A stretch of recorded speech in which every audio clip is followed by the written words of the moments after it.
Nga rregullat islame është që njeriu të ketë emër të mirë.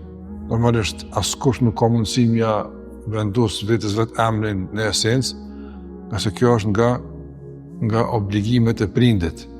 Prindi duhet që më kujdes për fëmijën që të ketë emër të mirë.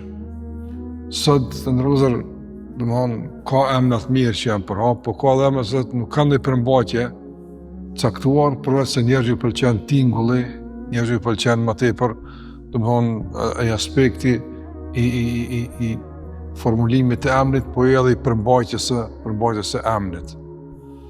Në esencë, në Islam emri duhet të jetë i mirë. Nëse pejgamberi i ka pëlqyer emri i mirë. Emri i mirë është ai emër i cili mund të jetë emër i ndonjë pejgamberi, mund të jetë emër i ndonjë njeriu të mirë, që ka histori të mirë, që nesër kur fëmiu të njoftohet me emër ti me ditë se emri t'u ka vendosur për shkak se kena pas qef me ndjek rrugën e këtij njeri, apo që emri me lidh njerin me rrugë, emri me lidh njerin me udhëzim. Edhe emri ka ndikim të njerit të ndërlozur. Emri ka ndikim të njerit. Emri mund me lënë pasoja edhe në formimin e besimtarit, edhe në ndërtimin e personalitetit të tij. Prandaj emri është i rëndësishëm. Çfarë emri ka njeri?